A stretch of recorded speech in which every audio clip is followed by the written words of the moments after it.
अस्सलाम वालेकुम, welcome back to alicoachingacademy.com। भाई कैसे हैं? आई एम श्योर कि आप सब ठीक होंगे। आज हम एक इम्पॉर्टेंट टॉपिक की बात करेंगे जिसका नाम है ऑप्टिकल आइसोमेरिज्म। इससे पहले हमने बेसिक आइसोमेरिज्म का लेक्चर लिया, उसके बाद स्टीरियो आइसोमेरिज्म का पहला पार्ट जिसको कन्फिगरेशन आइसोमेरिज्म कहते हैं वो पढ़ा। आज हम ये वाला पार्ट पढ़ेंगे जिसका नाम है ऑप्टिकल आइसोमेरिज्म। एनीवेज हम बात करेंगे तो आप जानते हैं वैसे ऑप्टिक का लफ्ज आता है, तो ऑप्टिक का लफ्ज कहते हैं किसको? लाइट को। इसका मतलब है कि यहाँ पर कोई लाइट शाइट की बात हो रही है या लाइट की हम कोई बात करेंगे तो हम कहेंगे क्या? वे कॉल इट ऑप्टिक। तो ऑप्टिक कहते हैं किसको? ऑप्टिक इस्तेमाल होता है लाइट के लिए। तो this is for the light. So we gonna talk about the optical isomerism. इसका मतलब ये है कि ऑप्टिकल आइसोमेरिज्म की हम बात करते हैं और आइसोमेरिज्म की बात करते हैं। ऑप्टिकल और आइसोमेरिज्म, इसका मतलब हमारे पास आइसोमर्स हैं। क्या है? इसका मतलब है कि वी हैव सम आइसोमर्स, यानी टू आइसोमर्स या मोर देन टू आइसोमर्स, लेकिन हमारे पास आइसोमर्स है which differ from each other, which differ from each other on the basis of on the basis of मैं आसान कर रहा हूं आपके लिए कि भाई आपको याद हो, ठीक है। दूसरी बात यह है कि आप इस टॉपिक को डिटेल में पढ़ने के लिए और इस वक्त अगर आप ये देख रहे हैं तो आपके पास chemistry in my pocket book भी होनी चाहिए, क्योंकि वो बुक और ये दोनों ये बिल्कुल ऐसा होंगे ना कि जो आपके 100% हर चीज़ को क्लियर कर लेंगे। तो हम कहते हैं कि भाई ये क्या? That Fitr only in what हम कहते हैं इंटरेक्शन विद द लाइट। हम बात करेंगे ये क्या कि हम इंटरेक्शन की बात करेंगे। हम कहते हैं which differ from each other on the basis of interaction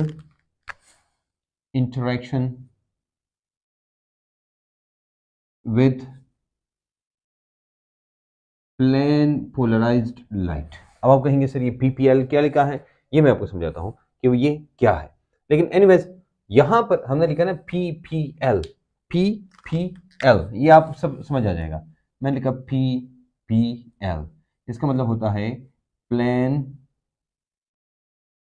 polarised light. ये प्लेन पोलराइज्ड लाइट है। तो हम पीपीपी कहते हैं किसको? भाई ये कहते हैं प्लेन पोलराइज्ड लाइट को। We call it to plane polarised light. अभी क्या है एक ही प्लेन में, उसको हम कहते हैं, लेकिन आगे मैं समझाता हूं आपको। अच्छा, अब हम ये कहते हैं ना, क्योंकि इसको ऑप्टिकल आइसोमेरिज्म कहते हैं। तो हमने कहा कि एक लाइट आ रही है और वो लाइट क्या है? वो इंटरेक्शन, जो on the basis of interaction with the plane polarised light, ये लाइट के साथ कैसे इंटरैक्ट करता है, ये जो आइसोमर होता है उसको हम कहते हैं ऑप्टिकल आइसोमर। और उस फिनोमिनन को ऑप्टिकल आइसोमेरिज्म कहते हैं। तो हम ये कहते हैं दिस इज द प्रॉपर्टी और phenomenon in which the isomers interact with the plane polarised light in a different way. ये डिफरेंट वे में, ये डिफरेंट तरीके से प्लेन पोलराइज्ड लाइट के साथ इंटरैक्ट करते हैं। We call it optical isomerism. ठीक है, ओके। हम वो कंपाउंड जो ऑप्टिकल आइसोमेरिज्म को फॉलो करता है उस कंपाउंड को हम कहते हैं ऑप्टिकली एक्टिव कंपाउंड। क्या कहते हैं उसको? उसको हम कहते हैं optically, that compound is called, उस कंपाउंड को हम क्या कहते हैं? That compound is called optically active compound. उस कंपाउंड को हम कहते हैं ऑप्टिकली एक्टिव कंपाउंड। तो हम उसको ऑप्टिकली एक्टिव कंपाउंड कहते हैं। अब हमारे पास जो प्रोसेस है जिसका नाम है ऑप्टिकल एक्टिविटी, और जो प्रोसेस है हम कहते हैं optical activity. Mean this interaction with the light and non interaction with the light. तो ये इंटरेक्शन जो होती है तो हम कहते हैं उसको ये ऑप्टिकल एक्टिविटी कहते हैं। तो वही हमारे पास क्या आया? हमारे पास दो चीज आई है, एक ऑप्टिकल एक्टिव कंपाउंड आया और उसके प्रोसेस को कहते हैं, इस इंटरेक्शन को ऑप्टिकल एक्टिविटी कहते हैं, और इस आइसोमेरिज्म का नाम है ऑप्टिकल आइसोमेरिज्म। ठीक है, अगर आपको थोड़ा सा मुश्किल लगता है तो थोड़ा सा वेट करें, ये सब ठीक हो जाएगा। ओके, हम ये कहते हैं ना what is optical active compound. तो हम ये कहते हैं कि the compound which can rotate the plane polarised light. क्या कहते हैं हम ये कहते हैं the compound which can rotate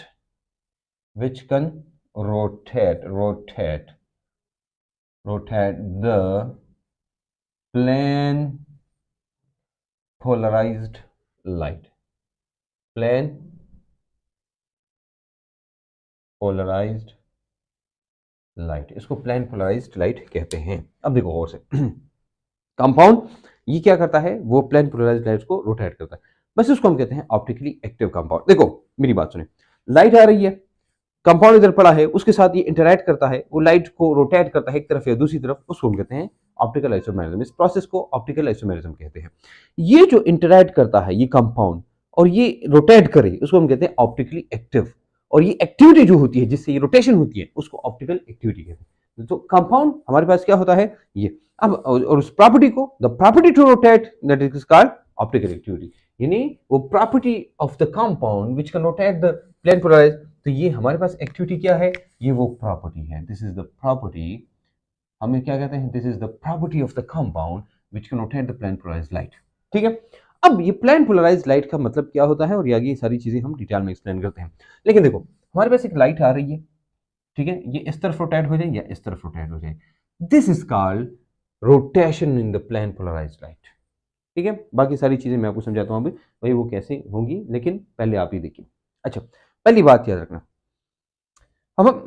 हमें कैसे पता चलेगा कि ये लाइट रोटेशन होती है कि नहीं होती है, तो उसके लिए एक इंस्ट्रूमेंट है और उस इंस्ट्रूमेंट को कहते हैं polarimeter. So we're going to talk about this polarimeter. Polarimeter is the instrument to measure. This is the instrument to identify. ये क्या है? This is the instrument to identify optical activity. समझ आ रही बात? कि ऑप्टिकल एक्टिविटी होती है तो ऑप्टिकल आइसोमर है और नहीं होती तो नहीं है। अच्छा, अब हम कुछ चीजें मैं बताऊंगा आपको। देखो ये पोलैरिमीटर है, पोलैरिमीटर के अंदर ये चीजें होती है। पोलैरिमीटर अगर आप लाइन में जाएंगे ना तो आपको ऐसे मिल जाएगा, ऐसे एक लंबी सी लाइन वो होती है, नली सी होती है, और जाके इधर से आप देखते हैं, ठीक है, ये आपकी आई, और यहाँ पर जो है वो कंपाउंड वगैरह रखते हैं, ये ऐसे होता है। ठीक है, इसको हम कहते हैं पोलैरिमीटर। ये मेरी ड्राइंग इतनी अच्छी है नहीं पोलैरिमीटर की, लेकिन असल में होता ऐसा ही है। अच्छा, पोलैरिमीटर के अंदर हम देखते हैं वो क्या है। ये नहीं है, ये आपकी आई इधर है। अच्छा, दिस इज योर आई जहां से आप देखते हैं। अब देखो आप इधर से देखेंगे, ये जो आप देखते हैं ना, मैंने आपको कहा भाई ये ऐसे होता है, इतना लंबा सा यहाँ पर, और यहीं से आप देखते हैं, ठीक है, ये है आप, और यहाँ पर क्या है, एनालाइज वो लगा होता है, ये वो लाइट लगी होती है, लाइट यहाँ पर लाइट लगी होती है। ठीक है, अब गौर से देखना, ये लाइट है, इधर से लाइट निकलती है, तो जब लाइट आती है ना तो इसको हम कहते हैं ऑर्डिनरी लाइफ। क्या कहते हैं? ऑर्डिनरी, यानी सोर्स ऑफ लाइट है ये, और इस सोर्स ऑफ लाइट से जो लाइट निकलती है उसको हम कहते हैं ऑर्डिनरी लाइट। ऑर्डिनरी का मतलब है आम लाइट। ठीक है, ऑर्डिनरी लाइट है, हम कहते हैं ना ये इट कैन ये जो लाइट होती है ना, it can propagate in all the directions. ये तमाम डायरेक्शंस में ऐसे प्रोपेगेट करती है ये लाइट, तमाम डायरेक्शंस में। ठीक है, ऐसे भी और ऐसे भी। तो अब बुक अगर देखेंगे तो बुक में आपको ऐसे एक स्ट्रक्चर नजर आएगा, ऐसे। ये क्या, इसका मतलब क्या होता है कि the light which comes out of here it can propagate in all the directions, ये तमाम डायरेक्शन में जाके करते हैं। अब हम क्या करते हैं, यहां पर हम एक निकोल प्रिज्म लगा लेते हैं। क्या लगाते हैं? निकोल प्रिज्म ये लगा लेते हैं। ठीक है, या एक पोलराइजिंग एक वो होता है, क्या नाम है, एक एक एक वो होता है ना, एक मिनट मुझे याद आ जाएगा, एक वो एक पोलरी वो लफ्ज में भूल गया, मुझे भी याद आ जाएगा तो मैं बताता हूँ आपको। लेकिन एनीवेज, ये हमारे पास कैल्साइट का होता है, कैल्साइट। कैल्साइट कहते हैं किसको? कैल्शियम कार्बोनेट को। ये है, ये क्या करता है, गौर से अब देखना। हमने कहा ना, ये जो हमने मुख्तलिफ डायरेक्शंस बनाई, इस डायरेक्शन का मतलब क्या होता है? ये होता है। लेकिन इसको हम कहते हैं ना, ये वाला, इसको हम कहते हैं पोलराइजर। इसको क्या कहते हैं? ये वाला, इसको हम कहते हैं, this is called polarizer. Polarizer ये हो गया, ये हमारे पास पोलराइजर होता है। अब ये जो पोलराइज लाइट है ना, ये लाइट, ये देखो हर डायरेक्शन में, ये सिंगल डायरेक्शन में कन्वर्ट हो जाती है, और इसको हम कहते हैं प्लेन पोलराइज्ड लाइट। इसको हम कहते हैं प्लेन पोलराइज्ड लाइट। देखो, the light is in all the directions, you have this polarizer picks one of the frequency from here. ये तमाम फ्रीक्वेंसीज होती है, इनमें से एक फ्रीक्वेंसी ये पिक करता है और इसको हम कहते हैं प्लेन पोलराइज्ड लाइट। फिर जाके ये पास होता है, कहाँ से पास होता है, वो कंपाउंड जो आपने रखा होता है वहां से, उसका सोल्यूशन होता है, उसी से पास होता है। और पास होने के बाद फिर आप देखते हैं कि भाई ये लाइट रोटेट हो गई कि नहीं हुई, आप इधर से देखते हैं, इसको हम कहते हैं पोलैरिमीटर। इसको क्या कहते हैं, पोलैरिमीटर। अब देख लो गौर से, ये नहीं है ये वाला, इसको यहां तक हम इसको कहते हैं एनालाइजर। क्या कहते हैं, एनालाइजर कहते हैं। अब गौर से देखना, हम ये हमारे पास ये क्या हो गया, ये हमारे पास पूरा का पूरा पोलैरिमीटर है। गौर से देखा, यहां से लाइट होती है, आप इधर से देखते हैं, अच्छा ये आप ये इधर से देखते हैं, तो इधर से लाइट आती है, ये लाइट आती है लाइट आती है, ये ऑर्डिनरी लाइट होती है। फिर जाके वो पोलराइजर इसको सिंगल फ्रीक्वेंसी में कन्वर्ट करता है, यानी सिंगल डायरेक्शन में वो रोटेट करता है। तो ये आके ये सोल्यूशन से पास होता है और यहाँ पर पता चलता है वही लाइट रोटेट हो गई, उधर से लाइट आती है और इधर से आप देखते हैं। ठीक है, तो हम इसलिए इसको कहते हैं, ये जो हमारे पास है ये सैंपल ट्यूब, सैंपल ट्यूब, इस सैंपल ट्यूब से जब ये लाइट पास होती है तो यहाँ पर आप फिर देखते हैं ये रोटेट हो गई है कि नहीं हो गई है, उसके लिए हम इस्तेमाल करेंगे स्पेसिफिक रोटेशन। ये अच्छा, प्लेन पोलराइज्ड लाइट हमारे पास आती है और हमारे पास जो होता है ये जो कंपाउंड ये है सैंपल ट्यूब है, अगर ये लाइट रोटेट होती है तो इसका मतलब है कि ये हमारे पास कायरल कंपाउंड है। इसको क्या कहते हैं, ये मैं इसको भी हटाता हूँ, ठीक है, इसको मैं कहता हूँ भाई, अगर कायरल कंपाउंड आपने लिया तो इसका मतलब है कि ऑप्टिकल एक्टिविटी होगी, नहीं तो नहीं होगी। अच्छा, ये सारी चीज़ें आपको पता चल गई कि भाई हाँ ये क्या है, ये हमारे पास आता है।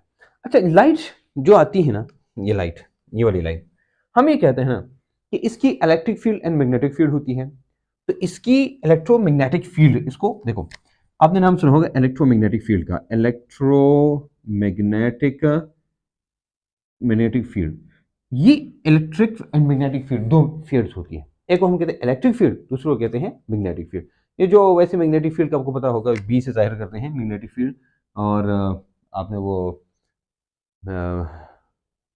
देखा होगा भाई कि हम जब हमने पहले एक दो जगह बात की थी, एक तो हमने इनऑर्गेनिक केमिस्ट्री के अंदर डी ब्लॉक में हम बात की थी इसकी मैग्नेटिक फील्ड की, और एक हमने फर्स्ट ईयर में हम आगे हमने बात की है।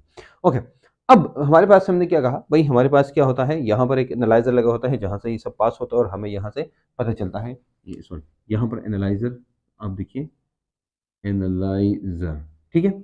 अब हम आते हैं किस चीज़ की तरफ, अब हम आते हैं इसकी तरफ। बात अब समझ गए भाई, हमारे पास पोलैरिमीटर होता है, पोलैरिमीटर के अंदर क्या क्या होता है, ऑर्डिनरी लाइट हो जाके वो कन्वर्ट हो जाती है प्लेन पोलराइज्ड लाइट में। फिर सैंपल ट्यूब है, सैंपल ट्यूब के बाद हमारे पास वो जाके लाइट से जब पास हो जाती है तो हम प्लेन पोलराइज्ड लाइट हम देखते हैं भाई कि ये किस डायरेक्शन में अब गई है, तो वो डायरेक्शन जो है हमें पता चल जाती है। इफ दिस डायरेक्शन चेंजेस, इसका मतलब है कि हम इसको क्या कहते हैं, इसको ये कहते हैं। एनीवेज, ओके, हमने कहा ना वो जो लफ्ज़ में बोल गया था ना, वो लेंस है एक्चुअली, ठीक है। हमारे उसको हम पोलराइजर लेंस कहते हैं। जैसे मैंने आपको कहा ना, यहाँ पर कैल्साइट लेते हैं, हमारे पास एक लेंस भी मिलता है जिसको पोलराइजर लेंस कहते हैं, sorry my mistake, polarizer lens, मैंने कहा मुझे याद आ जाएगा। तो पोलराइजर लेंस होता है, वो लेंस क्या काम करता है, वो इस जो लाइट होती है ना, वो लाइट उस लाइट को एक ही डायरेक्शन में यानी प्लेन पोलराइज्ड लाइट में कन्वर्ट कर देती है, ठीक है, एक ही उसमें, मतलब कि that do not propagate in all the direction, it propagates in the one direction only. अच्छा, हम क्या करते हैं, मैंने वो कहा ये तो हो गया, फिर उसके बाद ये इधर आता है, तो हमने कहा भाई ये सैंपल ट्यूब है, हमने कहा सोल्यूशन लेंगे, तो सोल्यूशन में मुख्तलिफ किस्म के हम सॉल्वेंट्स ले सकते हैं। फॉर एग्जांपल हम H2O ले सकते हैं, हम ये वो है पोलर है, नॉन पोलर लेते हैं CCl4 वगैरह वगैरह, मुख्तलिफ किस्म के हम ले सकते हैं, बेंजीन है, क्लोरोफॉर्म है वगैरह वगैरह, इसको हम लेते हैं and then we just do it. Okay, okay जनाब, हमारे पास लाइट देखो, इधर से लाइट आई, इधर से पास हो गई, एक ही डायरेक्शन में है हम, ये क्या है हमारे पास सिंगल डायरेक्शन है, यहाँ से पास हो गई। अब लाइट कैसे होती है, हमें पता है भाई लाइट कैसे होती है। The light is for example मैंने ये लिया, ये से ये होनी चाहिए, ये लाइट जो निकलती है ना, ये वाली लाइट, ये ऐसी है, लेकिन हम देखते हैं क्या ये लाइट की जो डायरेक्शन है वो चेंज हो गई है कि नहीं है, यानी ये रोटेट हो गई है कि नहीं हो गई है। अब हमारे पास दो बातें हैं, गौर से मेरी बात सुनना, ये हमारे पास राइट साइड है ना, राइट साइड, अगर ये लाइट रोटेट होती है तो ये ऐसी होगी, तो हम कहते हैं भाई ये इस तरफ रोटेशन हो गई है, ये ऐसे रोटेशन हो गई है, तो राइट रोटेशन, ये क्या है, राइट रोटेशन। अगर ये rotation rotation occurs at the right side, rotation occurs, देखो मेरी बात सुने, अगर रोटेशन नहीं होती, याद रखना, अगर रोटेशन नहीं होती और ये लाइट आती है और बिल्कुल एग्जैक्टली वैसी ही है जैसी यहाँ थी, इसका मतलब है ये ऑप्टिकली इनएक्टिव है। ये क्या है, लाइट आई जैसी ये है, यहाँ ये दोनों सेम है, हम कहते हैं ये ऑप्टिकली इनएक्टिव है, क्योंकि यहाँ पर ऑप्टिकल एक्टिविटी नहीं है। ये जो है ना, यहाँ कायरल कार्बन नहीं है, कायरल क्या है मैं आगे समझाता हूँ आपको, लेकिन यहाँ पर नहीं है। अब अगर ये लाइट रोटेट हो गई टू द राइट साइड, तो हम इसको कहते हैं, हम रोटेशन एट राइट, हमारे पास रोटेशन होती है एक राइट, या ये पॉसिबिलिटी है कि ये रोटेशन हो जाए लेफ्ट साइड, मैं ऐसे कहता हूँ इसे। फॉर एग्जाम्पल कंसेप्ट हो सकता है ना कि ये इस तरफ हो, ये क्या हो, इस तरफ रोटेशन हो, तो रोटेशन एट लेफ्ट भी हो सकती है, रोटेशन एट लेफ्ट। अब देखो, अब क्या कहेंगे, ये दोनों सेम होंगे ना बाबा ना, ये अब ये रोटेशन ही तो सब कुछ है यहाँ पर। अगर रोटेशन लेफ्ट पे होती है तो इसको हम कहते हैं लेवो रोटेटरी, नाम याद रखना, इसको क्या कहते हैं, दिस इज कॉल्ड लेवो रोटेटरी, दिस इज कॉल्ड लेवो रोटेटरी। एंड राइट पे क्या कहते हैं इसको, दिस इज कॉल्ड जे, अगर राइट साइड पे अगर है तो इसको फिर हम क्या कहते हैं, this is called dextro rotatory, इसको डेक्स्ट्रो, तो ये लेवो रोटेटरी और ये डेक्स्ट्रो रोटेटरी। यानी राइट साइड पे जो है, राइट साइड, इसको क्या कहेंगे, डेक्स्ट्रो रोटेटरी, राइट साइड देखना है गौर से। अगर लेफ्ट साइड पे है तो इसको क्या कहेंगे, ये देखो एक और चीज, अगर ये किस पे है, अगर ये राइट साइड पे है, राइट साइड पे, हम इसको वैसे राइट साइड को डेक्स्ट्रो कहते हैं, तो जो अगर राइट साइड पे है, राइट पे ये, और ये क्लॉकवाइज है, क्लॉकवाइज, तो इसके लिए यहां पर हम क्या लिखते हैं, यहां पर हम लिखते हैं पॉजिटिव, इसके लिए पॉजिटिव, ये पॉजिटिव लिखते हैं, या इसको जाहिर करते हैं डी से, स्मॉल डी से। तो मैं याद रखना, ऑर्गेनिक केमिस्ट्री में एक कैपिटल डी भी है, हम उसकी बात नहीं कर रहे हैं, स्मॉल डी याद रखना, इसका ख्याल रखना है आपने। अच्छा, हो सकता है कि भाई ये लेफ्ट साइड पे रोटेट हो, तो लेफ्ट साइड वाले को लेवो रोटेट कहते हैं, लेवो, ये जो लेफ्ट है, ठीक है। अब लेफ्ट पे रोटेशन जब होती है, रोटेशन, हम इसके लिए इस्तेमाल करते हैं नेगेटिव, उसका उल्टा, या एल इस्तेमाल करते हैं। समझ आ रही बात? अब देखो इसका बिल्कुल ऑपोजिट है, ये लाइट है, ये रोटेट होगी एक तरफ या दूसरी तरफ, तो if it rotates to the right, right, तो जब राइट को रोटेट होगी तो उसको हम कहते हैं डेक्स्ट्रो रोटेटरी, और इस पे पॉजिटिव या डी कहते हैं। अगर ये लेफ्ट राइट को रोटेट है, राइट को रोटेट है, लेफ्ट सॉरी, लेफ्ट को रोटेट है तो इसको लेवो रोटेटरी कहते हैं, और ये नेगेटिव है। समझा बात? ये दो हमारे पास होते हैं, तो हमारे पास क्या है, हम कहते हैं ये नहीं है, ये एंटी क्लॉकवाइज है, ये क्या है, एंटी क्लॉकवाइज है, और ये क्लॉकवाइज है, ये क्लॉकवाइज, ये नेगेटिव और एल है, और ये पॉजिटिव और डी है।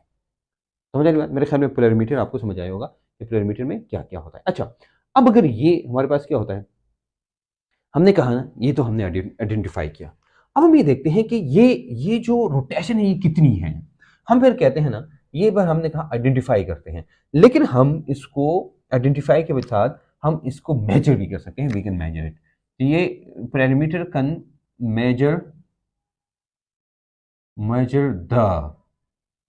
द रोटेशन, ये रोटेशन को कि कितनी है, हम उसको भी मेजर कर सकते हैं। क्या कर सकते हैं हम, how much is it rotated. अच्छा, अब याद रखना, ये जो मैं अभी जो बातें बता रहा हूँ, ये एक्चुअली इसकी ज़रूरत नहीं है, इसकी एमडीकैट या किसी इंटर टेस्ट में, एमडीकैट नम्स वगैरह जो इंटर टेस्ट है, इसमें ज़रूरत नहीं है, लेकिन अगर कहीं और आपके काम आती है तो उसके लिए है। हम इसको कहते हैं स्पेसिफिक रोटेशन। क्या कहते हैं इसको, स्पेसिफिक रोटेशन। ये लफ्ज़ है स्पेसिफिक रोटेशन, जो डिपेंड करता है कंसंट्रेशन पे, यहाँ पर आपने कितना ये लिया है, इसकी कंसंट्रेशन क्या है। नंबर 2, ये जो है ना, लेंथ कितनी है इसकी, 1 डेसीमीटर, दूसरी वैसे 1 डेसीमीटर की लेते हैं, ठीक है। उसके बाद हम लेते हैं टेम्परेचर, ये जो आपने दिया यहाँ पर टेम्परेचर कितना है, और चौथा है ये जो लाइट इधर से आ रही है, इस लाइट की वेवलेंथ कितनी है। अभी सारी चीजें हो गई हैं। अगर हम इसको लेते हैं ना, देखो ये हमारे पास हो गया स्पेसिफिक रोटेशन, स्पेसिफिक रोटेशन के लिए ये साइन है अल्फा, इसी टेम्परेचर है, नीचे लैम्डा है, तो मैंने आपको बताया इसकी वेवलेंथ कितनी है, हम ये लेते हैं। फिर उसके बाद देखो, हम कहते हैं ना, हम ये कहते हैं कि भाई हमारे पास ये रोटेशन कितनी हुई है, तो हमने कहा ना, मैंने आपको कहा कि जो लेंथ है हम वो देखते हैं, तो ये हमारे पास फॉर एग्जांपल ये है 1 डेसीमीटर क्यूब या 10 सेंटीमीटर क्यूब, जो भी है। अच्छा, सी जो है, सी कंसंट्रेशन है, हम ये देखते हैं कि भाई ये जो कितने ग्राम है, उसमें ये फॉर एग्जांपल आप लेते हैं, हमारे पास ml में, 1 ml में कितने ग्राम है, तो हम उसको लेते हैं उतने में। और ये आपके पास है ऑब्जर्व कि भाई आपके पास स्पेसिफिक रोटेशन कितनी है, डिपेंड करता है इन सब चीज़ों पे। और फिर आपके पास एक वैल्यू आती है, वैल्यू, वो वैल्यू पॉजिटिव होगी या नेगेटिव होगी। अब ये वैल्यू देखते हैं। तो स्पेसिफिक रोटेशन का आपको पता चल जाता है पोलैरिमीटर से। कैसे वो पता चल जाता है? इस फार्मूला से। अच्छा, ये फार्मूला याद रखना है कि नहीं याद रखना, वो आप पे डिपेंड करता है। This is no need of, मतलब इसकी कोई खास जरूरत नहीं है। जिन जिन चीज़ों की जरूरत है वो भी अभी मैं आपको बताऊंगा। ये सब क्लियर होगा, आई एम श्योर कि ये सब आपको अब आता होगा। देखो, polarimeter is very easy. Polarimeter में क्या होता है? ये देखो, लाइट है, ये पास होती है, ऑर्डिनरी लाइट है निकोल प्रिज्म से, जो कैल्साइट या CaSiO3 से बना होता है, या इसकी जगह पोलराइजर लेंस लगाया होता है, वो जाके उसको प्लेन पोलराइज करता है इन द सिंगल डायरेक्शन। जाके फिर वो लाइट पास होती है कंपाउंड से, और फिर देखते हैं भाई कि ये किस डायरेक्शन में गई है, राइट या लेफ्ट में गई है कि नहीं गई है। नहीं गई है तो ऑप्टिकली इनएक्टिव है, गई है तो ऑप्टिकली एक्टिव है। अगर डायरेक्शन में गई है भाई, राइट को रोटेट हो गई है कि लेफ्ट को, अगर राइट को रोटेट हो गई है तो उसको हम कहते हैं डेक्स्ट्रो रोटेटरी, पॉजिटिव या डी, और अगर लेफ्ट को रोटेटरी हो गई है तो उसको लेवो रोटेटरी, नेगेटिव या एल कहते हैं, और इसको हम कहते हैं एंटी क्लॉकवाइज। मेरे ख्याल में बात समझ आ रही होगी। इसको हम देखते हैं भाई ये रोटेशन कितनी हो गई है, तो हम कहते हैं इतना ही ऑप्टिकली एक्टिव है। यानी ऑप्टिकल एक्टिविटी को हम मेजर भी कर सकते हैं इस पोलैरिमीटर से। कैसे? वो डिपेंड करता है इन चीजों पे। ये इसका फार्मूला है। Is it clear? ओके। ये तो हो गया बाहर बाहर वाली बातें। क्या वाली बातें? बाहर वाली बातें। ये पोलैरिमीटर ऐसे होता है। This is actually your polarimeter. इसके आप पिक्चर भी ले सकते हैं, अपने पास रख भी सकते हैं, because this is important for you. और ये बाहर होता है, ये नहीं है, ये बाहर, ये आपकी आंख बाहर होती है, पोलैरिमीटर के अंदर नहीं। तो ये आप इसको ऐसे बना सकते हैं। ये हो गया हमारा पोलैरिमीटर जनाब। ये पोलैरिमीटर के बाद हम आते हैं कैरेलिटी की तरफ। किसकी तरफ? कैरेलिटी की तरफ। हमारे पास अगर किसी कंपाउंड के अंदर कैरेलिटी है, हम कहते हैं ऑप्टिकली एक्टिव है, अगर नहीं है तो नहीं है। अब कहेंगे सर कैरेलिटी किसे कहते हैं? तो देखो, ये CHIR, ये वैसे आपने एक और लफ्ज है जहां पर CH है, और वो भी आपने देखा होगा। मैं आपको वैसे ही बताता हूँ, आपकी इनऑर्गेनिक केमिस्ट्री के अंदर है, जिसको कहते हैं पंजा। वो क्या है? क्योंकि उसको छा भी लोग कहते हैं, खा भी कहते हैं, तो मैं जानना चाहता हूँ वो क्या लफ्ज है। नीचे आपने कमेंट सेक्शन में बताना है। इनऑर्गेनिक केमिस्ट्री में CH, वो पंजे को कहते हैं, वो क्या? क्लॉ, पंजा। यहाँ पर जो है ना CHI, चाय, ये कहते हैं हैंड को। तो कैरेलिटी मीन हैंडेडनेस। कैसे कहते हैं? हैंडेडनेस। आप मुझे कहेंगे सर ये हैंडेडनेस का क्या कहानी है, तो मैं समझाता हूँ आपको। हैंडेडनेस इसको कहते हैं ना, फॉर एग्जांपल मैं आपको कहता हूँ ना यार, ये हाथ है और ये भी हाथ है, ये दोनों मेरे हाथ हैं। ये हाथ है ना, अब अगर मैं ऐसा करूँ ना कि बीच में शीशा लगाऊं, शीशे मैंने लगाया तो शीशे में ये हाथ जैसे नजर आएगा ना, ये बिल्कुल ऐसा होगा जैसे ये है। और अगर इधर मैंने शीशा लगाया तो शीशे में ये हाथ जैसे नजर आएगा ना इधर, ये बिल्कुल इस हाथ की तरह है। यानी अगर मैं इन दोनों को सामने रखूं तो ऐसा लगेगा जैसे ये एक दूसरे के मिरर इमेजेस हैं। क्या है?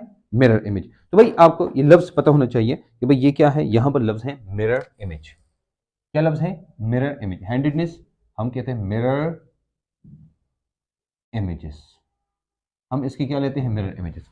अच्छा, क्या ये मिरर इमेज की कहानी खत्म हो गई? ना बाबा ना, ये खत्म नहीं हुई। अभी अभी तो शुरू है, अभी तो बात शुरू हुई है। अच्छा, हम कहते हैं ना, मुझे एक बात बताओ, अगर हम ऐसा करें कि अगर, गौर से अब देखना मेरी बात, अगर ये हाथ है, इसके ऊपर मैंने ये हाथ ऐसे रखा, ऐसे, तो क्या पीछे वाला हाथ नजर आएगा? नहीं नजर आएगा। इसको हम कहते हैं सुपर इम्पोजेबल। लफ्ज क्या है? Super imposable. इसको सुपर इम्पोजेबल, यहां पर लफ्ज याद रखना, नॉन सुपर इम्पोजेबल है। ये क्या है? Non super imposable. मैं समझाता हूं आपको इसका मतलब क्या है। देखो, ये हाथ नहीं है, हाथ, ये हाथ, इस हाथ के ऊपर ऐसे कर, ऐसे में रखूं, फिर मैं कहूंगा इसको ये सुपर इम्पोजेबल है। लेकिन अगर ये दोनों आइसोमर्स है, यानी एक दूसरे के मिरर इमेज है। अब मिरर इमेज समझते हैं ना कि शीशे में जैसे नजर आता है, मिरर इमेज है। मैं इसको उठाऊं और इसके ऊपर रखूं, तो फिर क्या ये सुपर इम्पोजेबल है? ना बाबा ना, ये नॉन सुपर इम्पोजेबल है। अब ये क्या है? These are non superimposable. ये नॉन सुपर इम्पोजेबल है। तो एक बात याद रखना कि हमारे पास क्या होगा, हमारे पास नॉन सुपर इम्पोजिबिलिटी होगी। पहली बात ये क्या? Non super imposable. क्या नॉन सुपर इम्पोजिबल होंगे? और ये हमारे मिरर इमेजेस, ये जो मैंने इसकी बात की है, मिरर इमेज जो है, मिरर इमेज, ये मिरर इमेज नहीं है, नॉन सुपर इम्पोजिबल होगा, तो तब इसको हम कैरेलिटी कहते हैं, नहीं तो नहीं कहते। अच्छा, ये तो पहला पॉइंट हो गया। दूसरा, हम कहते हैं इसमें स्टेरियोजेनिक स्टैंडर्ड होता है। दूसरा क्या है? दूसरा हम कहते हैं भाई इसमें एक स्टीरियोजेनिक, इसके बहुत सारे नाम है, सेंटर। ठीक है। तीसरा, देखो कैरेलिटी है ना, हम कहते हैं इसमें एलिमेंट ऑफ सिमेट्री नहीं होती। तो हम कहते हैं element of symmetry is not present, element of symmetry is not present. इसमें एलिमेंट ऑफ सिमेट्री नहीं है। एक दो तीन तीन चीजें हैं, ठीक है। पहली बात, mirror image non super imposable होगा। दूसरा स्टेरियोजेनिक सेंटर होगा। ये मैं बताता हूँ आपको स्टेरियोजेनिक सेंटर क्या है एक्चुअली, ये मैं आपको समझाता हूँ, एक्सप्लेन करता हूँ, ठीक है। अच्छा, ये जो मैंने आपको बताया super imposable non super imposable क्या होता है, ये जो स्टेरियोजेनिक सेंटर है ना, ये थोड़ा सा एक्सप्लेन करते हैं हम। स्टेरियोजेनिक सेंटर को क्या कहते हैं, इसकी बहुत सारे नाम है। स्टेरियोजेनिक सेंटर है ना, तो स्टेरियोजेनिक सेंटर को हम कहते हैं कायरल कार्बन बी, कायरल कार्बन भी कहते हैं। यानी ये जो सेंटर के अंदर एक एटम होता है, इसको हम कहते हैं कायरल कार्बन। इसको एक और नाम भी कहते हैं, इसको हम कहते हैं स्टीरियो सेंटर भी। This also called stereo centre. Same same same carbon को। अच्छा, ये कायरल एटम या कायरल कार्बन होता है, क्या होता है ये कायरल कार्बन, या इसको तो कायरल कार्बन, कायर स्टीरियो सेंटर, या इसको अगर आप कायरल सेंटर कहते हैं तो भी ठीक है। मतलब ये स्टेरियोजेनिक सेंटर के तीन नाम मैंने बताए। और आपको स्टेरियोजेनिक सेंटर के अलावा एक तो हो गया स्टेरियोजेनिक सेंटर, दूसरा हो गया कायरल कार्बन। देखो, हम कायरल कार्बन किसे कहते हैं, हम ये कहते हैं ना, एक ऐसा कार्बन जिनके साथ तमाम अटैच कार्बन डिफरेंट हो। फॉर एग्जाम्पल मैंने लिखा ना सी, इधर मैंने लिया COOH एक ग्रुप है, यहाँ मैंने लिया H, यहाँ मैंने लिया OH, फॉर एग्जाम्पल यहाँ मैंने लिया CH3। अब ये देखो, ये कार्बन के साथ तमाम अटैच ग्रुप डिफरेंट है, इसको हम कहते हैं स्टेरियोजेनिक। आप कहेंगे सर ये स्टेरियोजेनिक का मतलब क्या है, ये एस्टेरिक से निकला है। मतलब कि यहां पर हम स्टेरिक लगाते हैं इसे, ये एस्टेरिक इसको कहते हैं, STERIK स्टेरिक। तो इसको हम कहते हैं स्टेरियोजेनिक सेंटर, क्योंकि इसके साथ तमाम अटैच क्या है वो डिफरेंट है। नेक्स्ट आता है भाई एलिमेंट ऑफ सिमेट्री, इनमें नहीं होनी चाहिए। अच्छा, एलिमेंट ऑफ सिमेट्री आपको पता है भाई, फर्स्ट ईयर में आपने पढ़ी होगी। एलिमेंट ऑफ सिमेट्री किसे कहते हैं भाई, वो जिसमें सिमेट्री होती है तो उसके लिए कुछ चीज़ें की जरूरत होती है, तो उसको हम कहते हैं क्या, we call it element of symmetry. अच्छा देखो, एलिमेंट ऑफ सिमेट्री हमारे पास तीन है। एक हमारे पास प्लेन ऑफ सिमेट्री होनी चाहिए, दूसरी हमारे पास सेंटर ऑफ सिमेट्री होनी चाहिए, तीसरा हमारे पास एक्सेस ऑफ सिमेट्री होनी चाहिए। ये तीन चीज़ें हैं। अगर ये तीनों चीज़ें हैं तो फिर हम इनको कहते हैं कि भाई ये कायरल कार्बन या कायरलिटी इसमें नहीं है। कायरल कार्बन है लेकिन कायरलिटी इसमें नहीं है, ठीक है। अब देखना गौर से, हम कहते हैं ये वाला मैं बैठाता हूँ, अच्छा, क्योंकि इसकी इतनी खास जरूरत नहीं है, अगर आपने वैसे पिक्चर ली होगी। अब देखो मैं समझाता हूँ आपको। फॉर एग्जाम्पल अब मैं कहता हूँ मेरे पास जो जो ये वाला पॉइंट है ना, ये वाला पॉइंट, ये वाला पॉइंट, इसकी तीन पॉइंट हमने पढ़ने हैं। क्या है, नंबर वन, इसमें क्या है, इसमें plane of symmetry,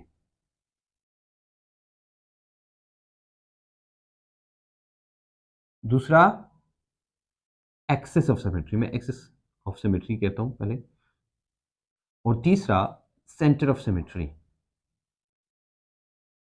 centre of symmetry. ये तीन चीजें। अच्छा आप कहेंगे सर प्लेन ऑफ सिमेट्री किसे कहते हैं, देखो मेरी बात सुनो, ये मैंने लिया ना फॉर्म, ये आसान है। मैं कहता हूँ ना इसको कंसिडर करो, इस प्लेन में से काटो, इस प्लेन में, तो क्या ये वाला और ये वाला एक जैसे होंगे, आप कहेंगे सर बिल्कुल होंगे। अगर ये काट के एक जैसे होंगे, हम कहते हैं भाई इसमें प्लेन ऑफ सिमेट्री है। समझ आ रही बात, आप कहेंगे सर कैसे, मॉलिक्यूल्स में देखो, मैंने कहा मेरे पास H2O है, देखो H2O बहुत आसान एग्जांपल है, और मैं आपको ये कहूँ कि यार चलो ये H2O है, मैं इसको क्या कर काटता हूँ ऐसे। फॉर एग्जाम्पल आप कंसिडर करें ना ऐसे, अब मैंने इधर शीशा रखा, कंसिडर करें शीशा, तो शीशा रखा, ये जो नजर आएगा इस तरफ, उस तरफ भी वही होगा ना, वैसे होगा। हम कहते हैं यहाँ प्लेन ऑफ सिमेट्री है। ये क्या है, प्लेन ऑफ सिमेट्री है। दूसरा हम कहते हैं सेंटर ऑफ सिमेट्री। देखो कुछ मॉलिक्यूल में रहता हूँ ऐसी आसानी के लिए, दूसरा, और मैंने लिखा यहाँ पर एक्स है, यहाँ पर एक्स है। अब ऐसा करें ना कि जो सेम एटम्स है, इन इससे इसकी तरफ जाओ, और यहाँ पर एच है और यहाँ एच है, इधर से इधर आओ, यहाँ पर एक जगह होगी जहां एक दूसरे को क्रॉस करेंगे सेंटर में, this is called centre of symmetry. समझ आ रही बात। और एक एक्सिस है, जिस एक्सिस से जब इसको आप, ये एक एक्सिस है ना, ये एक्सिस, ये एक्सिस, ये एक्सिस, इस एक्सिस से आप इसको काट सकते हैं, we call it axis of symmetry. ये तीन चीजें हैं जिनको हम कहते हैं भाई ये हमारे पास होता है, ठीक है। कुछ कंपाउंड्स की भी बात करेंगे, भाई हमारे पास कुछ कंपाउंड्स हैं, तो वो कंपाउंड जब एक दूसरे के ऊपर क्या नाम है, एक कंपाउंड ऐसा जैसे फॉर एग्जांपल मैं वो कहता हूँ ना कि फॉर एग्जांपल इंसानी टेबल को लेते हैं, एक किताब को लेते हैं, फॉर एग्जांपल ये किताब है और कंसिडर करिए सारा एक जैसा है। अब फॉर एग्जांपल आप इस केमिस्ट्री में पॉकेट को देखिए, आप इसको काटे ऐसे। अब जब काटेंगे ये और ये वाला पार्ट एक जैसा है, बस ठीक है भाई, ये क्या है, काट के इसमें प्लेन ऑफ सिमेट्री है। किसी एक्सिस में काट सकते हैं तो ये एक्सिस ऑफ सिमेट्री है। अब सारे कोने एक जैसे हैं, इस कोने से इस कोने की तरफ आओ, इस कोने से उसकी तरफ आओ, क्या ये सेंटर में क्रॉस करते हैं? हाँ जी करते हैं। बस ठीक है भाई, ये हमारे पास क्या है, वी कॉल इट इधर एलिमेंट ऑफ सिमेट्री है। और अगर नहीं है तो वही नहीं है। अब अपनी बॉडी बॉडी को देखिए, आप ग्लास को देखिए, आप जग को देखिए, इस जग को भी आप अगर काट सकते हैं ऐसे, देखिए भाई ये एक जैसे हैं, है कि नहीं है। फिर उसके बाद मोबाइल को देखिए, जो आपकी बुक में है इर्द गिर्द है, अपनी घड़ी को देखिए, अपनी टोपी को देखिए, अपने कोट को देखिए, अपनी मार्कर वगैरह को देखिए, ये सारी चीजें क्या है, ये जो हम बात कर रहे हैं भाई, इसमें सेंटर ऑफ सिमेट्री है। अच्छा, हम ग्लाइसिन की थोड़ी सी बात करते हैं। आपने ग्लाइसिन शायद देखा होगा, लेकिन ग्लाइसिन और एलेनिन दो इंपॉर्टेंट ऐसी एग्जांपल्स हैं कि वो अगर आपको याद है तो ठीक है, बहुत अच्छा है, और नहीं याद भी तो ठीक है। फॉर एग्जांपल हमने लिया ना एक कंपाउंड, मैं वैसे लेता हूँ, मैंने लिया सी, और आप मुझे बताएंगे कि अगर क्या इसमें वो है एलिमेंट्स ऑफ सिमेट्री है कि नहीं है। ठीक है, फॉर एग्जांपल मैं लेता हूँ ना, इधर मैंने लिया NH2 और इधर मैंने लिया COOH।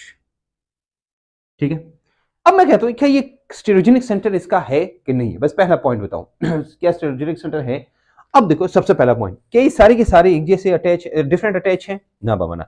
COH अलग है, ये अलग है, ये सेम है, ये सेम है, मतलब ये दो नहीं है ग्लाइसिन में, ये दो नहीं है, ये दो, ये हाइड्रोजन है। तो ये जब हाइड्रोजन है तो ये क्या ये स्टेरोजेनिक सेंटर है? ना बाबा ना।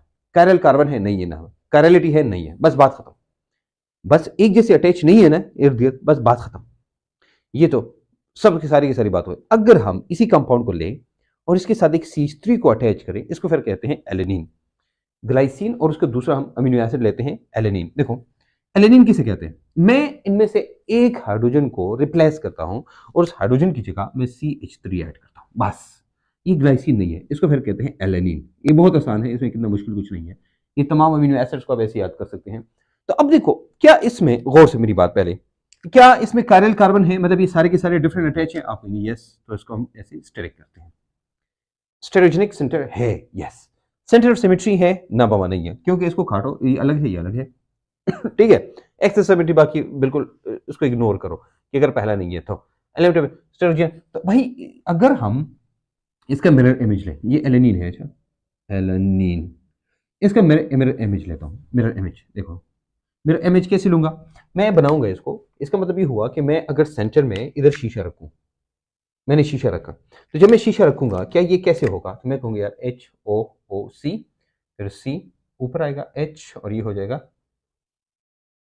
NH2 और यहां पर ये CH3 आ जाएगा। ये भी एलेनिन, ये भी एलेनिन, दोनों एलेनिन है, लेकिन क्या है, ये दोनों हमारे पास क्या है, ये कैरलिटी इसमें है। अच्छा, ये जो कार्बन है, हम कहते हैं ये एसिमेट्रिक कार्बन होता है। ये क्या होता है? ये इसका मतलब ये हुआ कि स्टेरोजेनिक सेंटर का मतलब ये है कि ये हमारे पास एसिमेट्रिक कार्बन होता है। एसिमेट्रिक का मतलब ये होता है सिमेट्री नहीं है इसमें। देखो ये कार्बन है ना, इसको काटोगे तो सारे के सारे जो जो इर्द गिर्द है ये सारे डिफरेंट है, इसको हम कहते हैं भाई इसकी सिमेट्री नहीं है। ये आप काट नहीं सकते, इसकी सेंटर ऑफ सिमेट्री नहीं है, इसका बाकी जो है वो नहीं है। पहले आप देखो भाई इसमें प्लेनर सिमेट्री है? नहीं है, बस बात खत्म। बस उसी वहीं पर बात खत्म। You understand now? ओके जनाब, ये तो हो गया जनाब ये वाला। अच्छा, अब ये जो दो है ना, दो, when they both they have the mirror image, यानी ये हमारे पास ऑप्टिकली एक्टिव है और इसका मिरर इमेज जो हम लेते हैं, इनको हम कहते हैं, कुछ नाम है जो भी हम इंट्रोड्यूस कराते हैं, एनेंटियोमर, डायस्टोमर, मिरर इमेज आप समझते हैं हम। ये जो अल्फाज हैं इन सब की अब एक एक करके हम बात करेंगे। भाई हमारे पास कैरलिटी, एनेंटियोमरिज्म और ये सारी चीजें क्या है। ठीक है, ये सब क्लियर है? अच्छा, इसकी आप पिक्चर ले सकते हैं अगर आप चाहें तो। ओके, अब हम आते हैं नेक्स्ट की तरफ एनेंटियोमर्स की बात करते हैं। व्हाट एनेंटियोमर इज, मैं सबको हटाता हूँ, ठीक है। तो हम थोड़ा सा कंसेप्ट की तरफ है, पोलैरिमीटर को हटाता हूँ तो बाकी चीज़ें आपको क्लियर हो जाएंगी। ओके, हम बात करते हैं जनाब किसकी, एनेंटियोमर की बात करते हैं। एनेंटियोमर्स हम कहते हैं ना, ऑप्टिकल आइसोमर्स नहीं है, जो एक दूसरे के मिरर इमेज होते हैं, हम उनको कहते हैं क्या, एनेंटियोमर।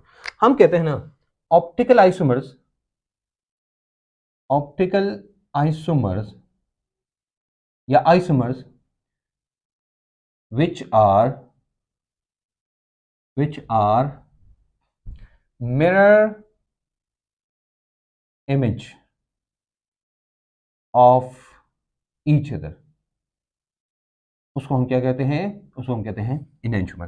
तो एनेंटियोमर हमारे पास कौन है, एनेंटियोमर हमारे पास वही है कि जो ऑप्टिकली एक्टिव होता है, जो ऑप्टिकली एक्टिव होता है और ऑप्टिकल एक्टिव के अलावा एक दूसरे के मिरर इमेज होते हैं, हम उनको कहते हैं ये वाला, ये देखो ये, इसके और बहुत सारे एग्जाम्पल अब हम करेंगे, लेकिन ये अच्छा हमारे पास ये बहुत इंपॉर्टेंट दो एग्जाम्पल हम बात करेंगे। एक हमारे पास है लैक्टिक एसिड, दूसरा है टार्टारिक एसिड। तो लैक्टिक एसिड और ये सब एक जैसे हैं, NH2 की बजाय मैंने सिर्फ OH लगाना है, इसको फिर हम कहते हैं लैक्टिक एसिड। देखो ये एग्जाम्पल बड़ी इंपॉर्टेंट है, क्योंकि भाई आगे जाके अक्सर आप इसके साथ आपका वास्ता पड़ता है।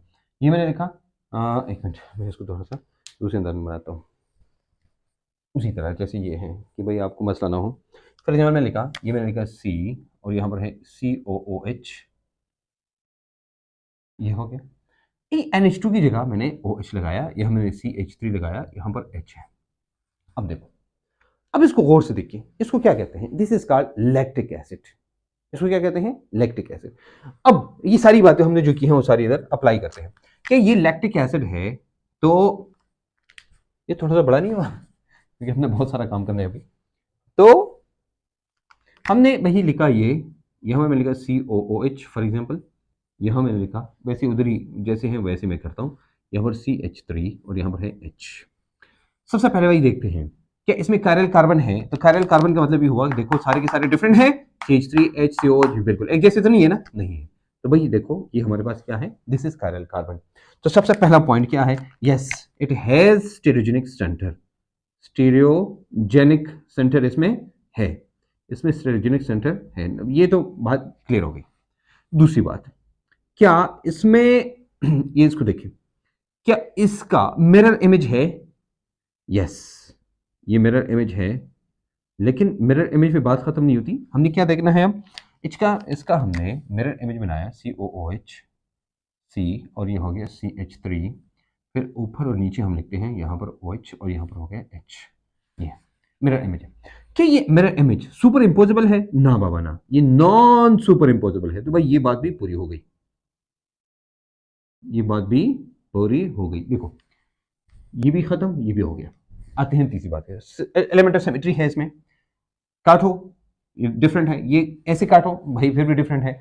अच्छा कोई एक जैसे हैं जिनको हम मिलाई ना बाबा नहीं मिला सकते। तो भाई इसका मतलब ये हुआ कि तीनों बातें इसमें पूरी है। इसका मतलब क्या है, ये हमारे पास लैक्टिक एसिड क्या है, lactic acid is optically active. क्या ये दोनों एक दूसरे की क्या, अब इन क्या है एक दूसरे के, हम कहेंगे ये दोनों एक दूसरे के एनेंटियोमर्स हैं। ये क्या है, दीज आर एनेंटियोमर्स नाउ, इसको हम कहते हैं एनेंटियोमर्स, एनेंटियोमर्स ठीक है, स्पेलिंग जैसे मैंने लिखी है, लेकिन this is called enantiomer now. Okay, अब एनेंटियोमर में दो बातें अब आप याद रखनी है, ठीक है, वो क्या है कि जो हमारे पास जो लैक्टिक एसिड है ना, जो कि जिसको हम 2 हाइड्रोक्सी प्रोपेनोइक एसिड भी कहते हैं, हमने कहा भाई ये सारी बातें हमने एक्सप्लेन की कि इसके अंदर क्या है, इसके अंदर हमारे पास वो होता है। अब ये इलेक्ट्रिक एसिड को अगर आप गौर से देखें, ये आप अपने जहन में याद रखने हैं, बिल्कुल बिल्कुल याद रखिए कि भाई ऐसा ही होता है, ठीक है। अगर हम इसको देखिए तो हमारे पास एक पॉजिटिव होता है, दूसरा नेगेटिव होता है, इसमें एक पॉजिटिव होगा दूसरा नेगेटिव होगा। उसके लिए मैं क्या करता हूँ, थोड़ी सी मॉडिफिकेशन करता हूँ इसमें, आसानी के लिए मैं इसको थोड़ा सा आसान करता हूँ, ठीक है, उसके लिए मैं थोड़ी सी मॉडिफिकेशन करता हूँ बस। देखो अगर मैं ऐसा करूँ ना कि मैं COOH को सिर्फ थोड़ी सी मॉडिफिकेशन करनी है, मैंने COOH को इधर लिखा, CH3 को इधर लिखा, ये सब क्लियर हो गया। अब मैं क्या करता हूँ, मैं OH को इधर, लेकिन है तो वही चीज़। अब इसका मिरर इमेज कैसे बनेगा, तो COOH इधर आएगा, CH3 इधर आएगा, फिर H इधर आएगा और OH इधर आएगा। हमारे पास ये दोनों एक दूसरे के क्या है, एनेंटियोमर्स है। अब क्वेश्चन ये है कि क्या एनेंटियोमर्स एक बन सकता है या एक से ज्यादा बन सकते हैं, ये एक से ज्यादा बन सकते हैं। एनेंटियोमर्स कैन बी 2 और मोर देन 2। क्या है इसका मतलब है, इट कैन बी 2 और मोर, अल्लाह अकबर, मोर देन 2। दो भी हो सकते हैं और दो से ज्यादा भी हो सकते हैं। तो कैसे हमें पता चलेगा? वो डिपेंड करता है स्टीरियोजेनिक सेंटर पे, स्टीरियोजेनिक सेंटर पे। स्टीरियोजेनिक सेंटर है, हाँ जी है, ये है ना, ये हमारे पास स्टीरियोजेनिक कितने हैं? तो नंबर ऑफ स्टीरियोजेनिक सेंटर, उसको एन कहते हैं हम, ये डिपेंड करता है एन पे। अब जितने स्टीरियोजेनिक सेंटर होंगे ना, उतने ही इसके एनहांसोमर्स होंगे। हम कहते हैं भाई 2 और n, ये। अब देखो कितने हैं, आपने कहा भाई 1 है, तो हम लिखेंगे इसको 2 इंटू 1, इसका मतलब है कि 2, यानी 1 और 2, ये 2 है। लेकिन अगर ये ऊपर और नीचे वाला, मतलब स्टेरोजेनिक सेंटर 1 2 3 4 5 ये हो सकते हैं, ये ऊपर और नीचे वाला सेम है, फिर एक और फार्मूला इस्तेमाल होता है। देखो 2n-1, if if if attached groups are same above and below, यानी ये वाला और ये वाला एक जैसे होते हैं, तो फिर हम ये फार्मूला इस्तेमाल करते हैं। ये वाला फार्मूला कहाँ पे इस्तेमाल करेंगे? जब ऊपर और नीचे वाला डिफरेंट हो। अच्छा ये तो हो गया। हम कहते हैं ना, एक हमारे पास पॉजिटिव है, दूसरा हमारे पास नेगेटिव। अच्छा अब ये कहेंगे सर इसको कैसे मालूम करेंगे? इसकी जरूरत नहीं है, इसकी जरूरत नहीं है, वही कैसे मालूम करेंगे? वैसे ये पॉजिटिव है, ये नेगेटिव है, वो डिपेंड करता है ना कि ये किस तरफ रोटेट करेगा, तो उसको हम कहते हैं, लाइट आती है तो किस तरफ रोटेट करेगी, उसको हम कहते हैं भाई क्या है ये। तो हमारे पास ये क्या है? अब क्या ये ऑप्टिकल एक्टिव है? जी बिल्कुल है। हम स्पेसिफिक रोटेशन इसकी लिखते हैं। वैसे 2.67 इसकी है, स्पेसिफिक रोटेशन 2.67, अगर आप वैसे याद है तो ठीक है, नहीं तो इसकी कोई ज़रूरत नहीं है। तो वैसे मैं बता रहा हूँ आपको आपकी नॉलेज के लिए, या अगर आप एम टी कैट के स्टूडेंट नहीं है, कहीं और आप हैं पढ़ते हैं और आपको इस चीज़ की ज़रूरत है, फिर आपको पता चल जाएगा भाई ये हमारे पास क्या है 2.67। अच्छा ये वैल्यू हमारे पास या पॉजिटिव होगी या नेगेटिव होगी, डिपेंड करेगा कि अगर ये वैल्यू पॉजिटिव है तो इसका मतलब है कि ये क्या है, ये डेक्स्ट्रो रोटेटरी है, और अगर नहीं नेगेटिव है इसका मतलब है ये लेवल रोटेटरी है। ये इससे हमें पता चलता है, ये पॉजिटिव या नेगेटिव वैल्यू जो हमारे पास आती है उसी से हमें पता चल जाता है कि ये वैल्यू कैसी होगी, ठीक है ना। ओके जनाब, ये तो था ये वाला। हम अब एक और चीज़ की बात करते हैं। मैंने कहा ना डिफरेंट अल्फाज अब आएंगे। ये तो हो गया हमारा इनहेंसोमर। दूसरा जो लफ्ज मुतारिफ कराना चाहूंगा मैं, उस लफ्ज का नाम है, दैट लफ्ज इज रेसमिक मिक्सचर। दूसरा लफ्ज क्या है जिसको हम आज मुतारिफ करेंगे, उसका नाम है रेसमिक मिक्सचर। ये है रेसमिक मिक्सचर।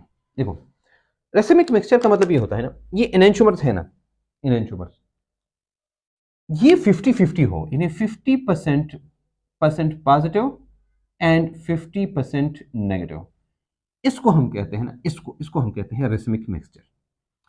इसको क्या कहते हैं? Racemic mixture. और एक इंटरेस्टिंग बात बताऊं, racemic mixture is optically inactive. आप कहेंगे सर वो क्यों? देखो आपने 50% दिया ना, फॉर एग्जाम्पल दोनों है। अब फॉर एग्जाम्पल इधर से एक लाइट जाती है, तो ये वाला इस तरफ रोटेट करेगी, ये इस तरफ रोटेट होगी। अब मुझे बताओ कि अगर दोनों है तो किस तरफ रोटेट होगी? और 50-50 है, एक इस तरफ अट्रैक्ट करेगा, दूसरा दूसरी तरफ अट्रैक्ट करेगा, मतलब कहीं भी नहीं जाएगी। The light will not be attracted to any side. ये लाइट एक किसी भी तरफ अट्रैक्ट नहीं होगी। तो जब लाइट कहीं भी अट्रैक्ट नहीं होगी, इसका मतलब है लाइट सीधी जाएगी। तो जब सीधी जाएगी मतलब there is no rotation the light, so we call it optically inactive. Optically inactive यानी एक दूसरे को हम इसको कहते हैं एक्सटर्नल कंपेंसेशन। लफ्ज जो इस्तेमाल होता है ना इसमें, racemic mixture is optically active due to, यहां पर लिखेंगे आप, ड्यू टू एक्सटर्नल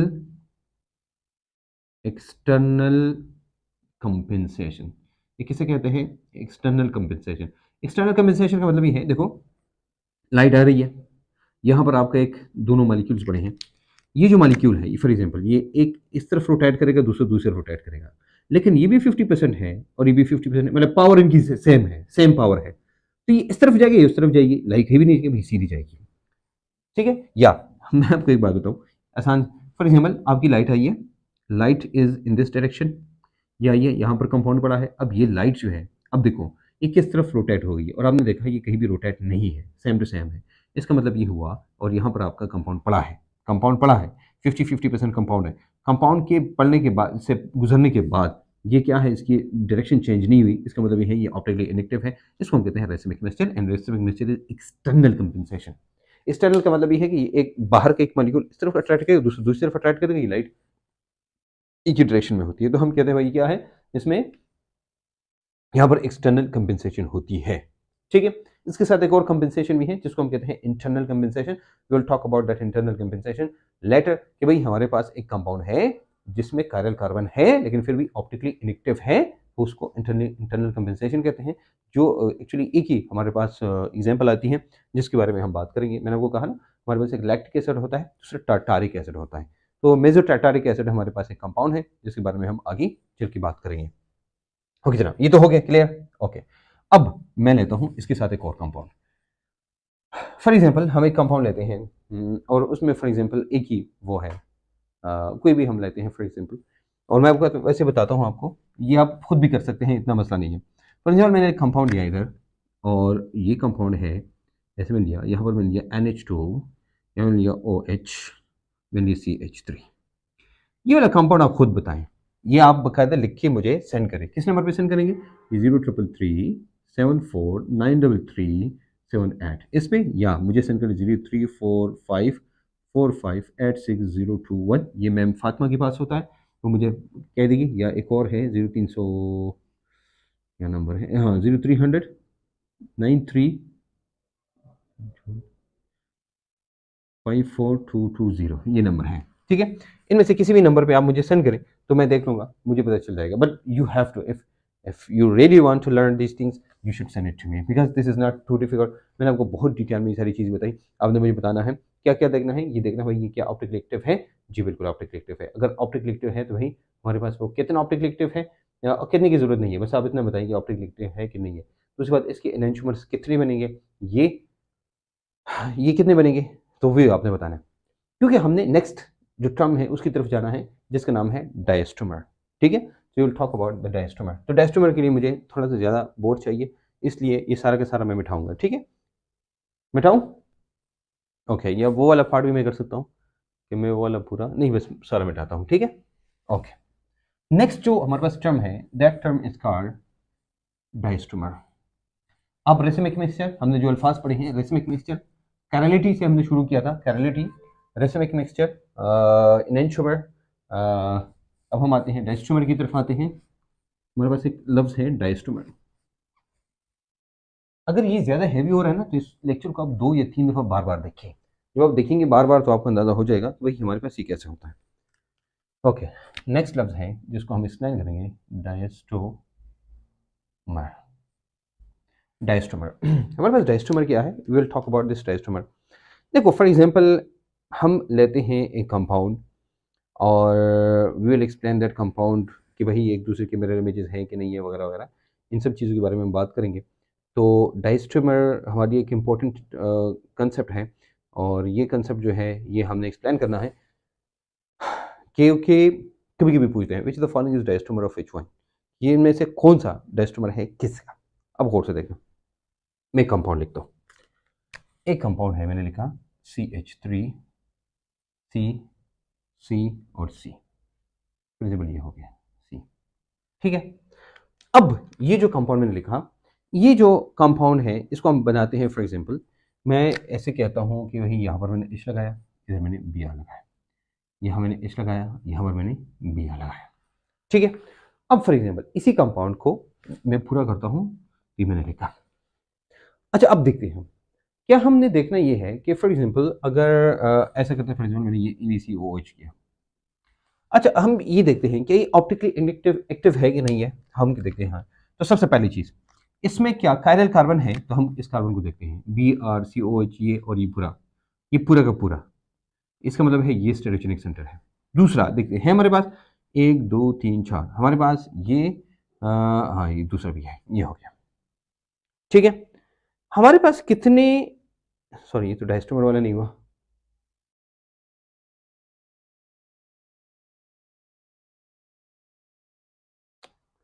सॉरी मैं कुछ और बता रहा था, सॉरी ACH3 और मैं इधर लिखता हूँ C2H5, ये हो गया। अच्छा, हम ये लेते हैं, ये अब आसान हो जाएगा। अच्छा, हम ये लेते हैं ना, अब इसका नाम देखिए, ये क्या है, ये 2 3 4 5। तो अगर 5 को हम देखें तो 5 के लिए हम नाम लिखते हैं पेंटेन, ये हमारे पास है पेंटेन। अच्छा, ये पेंटेन है, तो पेंटेन में 2 ये अटैच है, ये देखो 1 2 3 यानी 2 3 डाई ब्रोमो पेंटेन, ये हमारे पास नाम आता है 2 3 डाई ब्रोमो पेंटेन। नाम तो सेम है ना। ओके, अच्छा मुझे एक बात बताइए, नाम को छोड़िए, हम 2 3 डाई ब्रोमो, लेकिन क्या हम इसका मिरर इमेज बना सकते हैं? सब पहले देखो भाई, हमारे पास क्या है, इसके स्टेरोजेनिक सेंटर है, कितने सेंटर है? 2 है। फिर उसके बाद बाकी आपको पता है। अब कितनी नैनोमीटर्स इसके होंगे, तो भाई कौन बताएगा हमें? ये दोनों एक जैसे हैं ना बाबा, नहीं है। हम इसको लिखेंगे 2n, सॉरी मैं मिस्टेक, सॉरी 2 और n। देखो हमारे पास है 2, तो कितने स्टेरोजेनिक सेंटर है? 2 है, इज इक्वल टू 4। ये हमारे पास कितने नैनोमीटर्स बनेंगे? ये 4 इसके नैनोमीटर्स बन सकते हैं। देखो सबसे पहले देखो हम ये करते हैं, इसका मिरर इमेज बनाते हैं। इसका मिरर इमेज बनाएंगे ना, तो ये हमारे पास हो जाएगा इधर CH3 C C और C2H5 यहाँ पर। अब देखना, ये Br इधर आ जाएगा, H H Br, ये हमारे पास हो गया ये वाला। अब ये दोनों एक दूसरे की क्या है? These are enantiomers of each other. ये क्या है? ये एनेंटियोमर्स हैं, these are enantiomers of each other, एक दूसरे के एनेंटियोमर्स हैं, ठीक है। अच्छा, अब एक पॉजिटिव एक नेगेटिव है, हमारे पास क्या है? हमें कहते हैं भाई ये हमारे पास पॉजिटिव है, ये हमारे पास फॉर एग्जांपल हो गया पॉजिटिव, ये हो गया हमारे पास नेगेटिव, पॉजिटिव नेगेटिव है। लेकिन हमने कहा यहाँ कितने एनेंटियोमर्स के बनेंगे? 4 बनेंगे। ये क्या बनेंगे? 4 बनेंगे। तो 2 तो हमारे पास आ गए, ये है। अब 2 हमारे पास आई, हमने 2 और बनाने हैं। हम जब 2 और बनाएंगे ना, हम इसको ऐसे लिखेंगे, देखो। अच्छा, ये फार्मूले पे डिपेंड करता है। अच्छा, ये फार्मूला हमने किसके बनाने हैं? 2 3 डाई ब्रोमो पेंटेन, ये वाली इसकी हम बनाएंगे ये। तो ये 2 3 डाई ब्रोमो पेंटेन ये हो गया। अगर मैं ऐसे उसके ऐसे लिखूं, CH3 C C और C2H5 है। अगर मैं ऐसा करूं ना कि दोनों ब्रोमीन को एक ही साइड पे लिखूं, ये हो गया H और ये हो गया H, क्या इसका मैं मिरर इमेज बना सकता हूं? जी बिल्कुल मैं बना सकता हूं। इसका मिरर इमेज बनाऊंगा कि ये हो जाएगा हमारे पास यहाँ CH3 C C और ये हो जाएगा C2H5। गौर से अब देखो, यहाँ पर आ जाएगा Br, यहाँ पर आ जाएगा Br, यहाँ पर आ जाएगा H, यहाँ पर आ जाएगा H। इसका इसका इसका इसका सबका फार्मूला सेम है। गौर से देखना, ये सब के सब 2 3 डाई ब्रोमोपेंटेन है। ये सब के सब क्या है? इन सब की फिजिकल प्रॉपर्टी सेम है। याद रखना, ये जो हमारे पास एनेंटियोमर्स होते हैं ना, एनेंटियोमर्स, याद रखना एनेंटियोमर जो होते हैं ये एनेंटियोमर, तो इनकी हमारे पास देखो फार्मूला तो सेम है ना, same molecular formula, same structural formula, ठीक है, सेम फिजिकल प्रॉपर्टीज, और एक और चीज, इनकी केमिकल प्रॉपर्टी भी सेम होती है। अगर ये ऑप्टिकली इनएक्टिव कंपाउंड के साथ रिएक्शन करेंगे तो, और इसका पता तब चलता है ना, ये ऑप्टिकली एक्टिव कंपाउंड के साथ करते हैं। देखो जितनी भी प्रोटीन है ना, अभी मैंने आपको 2 बताई हैं, एक एलेनिन है, एलेनिन बताया ना, और एक ग्लाइसिन। तो ग्लाइसिन जो है वो ऑप्टिकली इनएक्टिव है। हमारे पास टोटल अमीनो एसिड कितने होते हैं? आप मुझे कहेंगे सर 20 अमीनो एसिड्स है। तो 20 अमीनो एसिड में एक हमने बताया जिसमें 2 हाइड्रोजन लगे होते हैं, ये क्या है? This is the simplest form actually. तो हम कहते हैं ये ऑप्टिकली इनएक्टिव है। बाकी जितनी भी है ना, जितनी भी प्रोटीन्स हैं, अमीनो एसिड जो बने होते हैं, अमीनो एसिड्स, तमाम अमीनो एसिड ऑप्टिकली एक्टिव है। इसका मतलब प्रोटीन हमारे पास क्या है? ऑप्टिकली एक्टिव है कि इनएक्टिव है? तो प्रोटीन हमारे बदन में ऑप्टिकली एक्टिव है।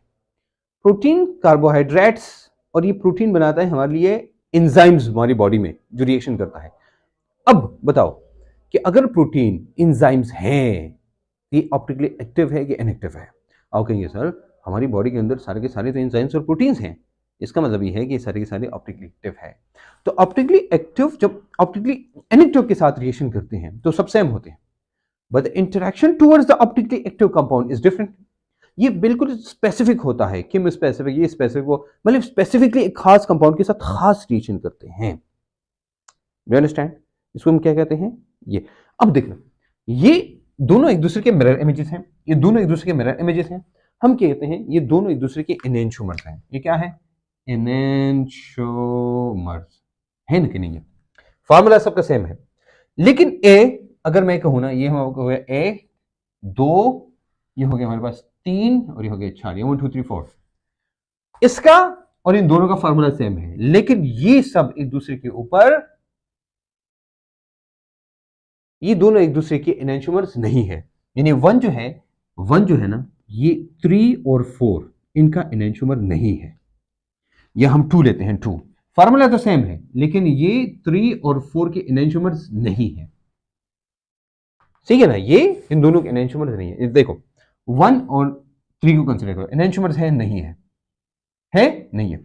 अच्छा, ये 2 और 3 कंसीडर करो, एनेंटियोमर्स है नहीं है। अब एक और चीज, 1 और 4 को कंपेयर करो, क्या एनेंटियोमर्स है? बाबा नहीं है, एनेंटियोमर्स एक दूसरे के नहीं है।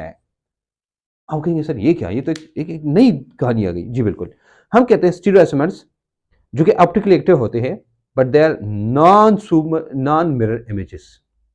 ऑप्टिकली एक्टिव तो है लेकिन मिरर इमेजेस नहीं है। हम क्या कहते हैं? हम कहते हैं, हम डायस्टोमर की बात कर रहे थे ना, ये क्या है?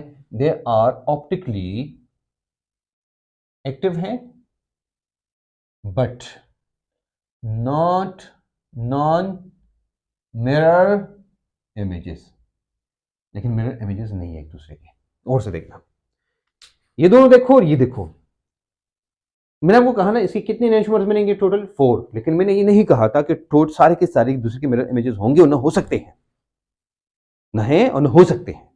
तो क्या होगा? ये दोनों एक दूसरे के हैं और ये दोनों, अगर मैं 1 लेता हूं तो 1 3 4 का डायस्टोमर है। ये क्या है? अब सॉरी, ये दोनों एक दूसरे की मिरर इमेज नहीं है, तो हम कहते हैं एक दूसरे के क्या है? ये डायस्टोमर है, डायस्टोमर। तो 1 का डायस्टोमर कौन है? 3 और 4। 2 का डायस्टोमर कौन है? ये हमारे पास क्या है? हम कहते हैं 1 का 2 का डायस्टोमर 3 और 4 ही है। इसको कहते हैं डायस्टोमर। क्या कहते हैं इसको?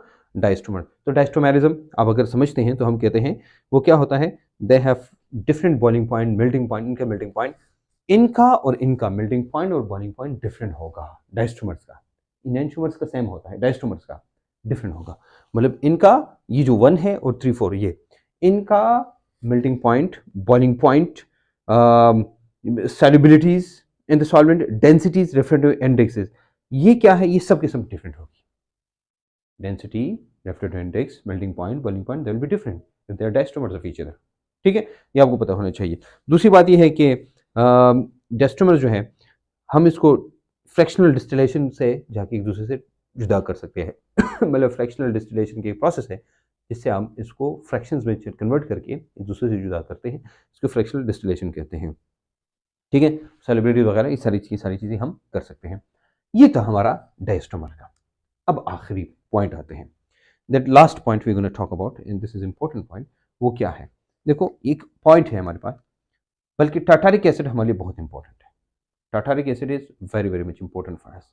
टाटारिक एसिड उसको कहते हैं कि हमारे पास टाटारिक एसिड होता है, एक्चुअली ये कंपाउंड है जिसमें COOH2 होते हैं। ठीक है, ये नहीं OH वाला, सॉरी मैं मिस्टेक। हमारे लिए ये बहुत इंपॉर्टेंट है क्योंकि मैंने 2 अल्फाज बताए आपको। एक एक्सटर्नल कंपेंसेशन लफ्ज मैंने लिखा था, एक इंटरनल कंपेंसेशन की हम बात करें। ये मैं बिठाता हूँ। अच्छा, ये सब क्लियर हो गया? ओके, अब आते हैं किसकी तरफ? टार्टारिक एसिड की तरफ।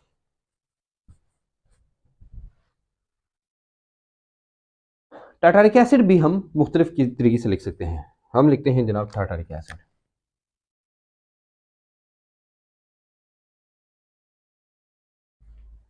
टार्टारिक एसिड देखो, भाई साहब बोर नहीं होना। अच्छा, ये लेक्चर आपने गौर से देखना है क्योंकि ये बड़ा इंपॉर्टेंट है। अच्छा, अब हम कहते हैं क्या? टार्टारिक एसिड की तरफ आते हैं तो हम ये कहते हैं, फॉर एग्जांपल हमने लिखा, ये हमारे पास है COOH, C, C और COOH। ठीक है, और बाकी को हम क्या करते हैं? देखिए मैनेज करते हैं। फॉर एग्जांपल हमने लिखा यहाँ पर OH और यहाँ पर OH, यहाँ पर H, यहाँ पर H, जाके हम क्या करते हैं? इसको ऐसे करते हैं। हम क्या करते हैं? इसका मिरर इमेज लेते हैं। हम कहते हैं भाई इसका मिरर इमेज है, हाँ जी है। ये हम लेते हैं इधर COOH।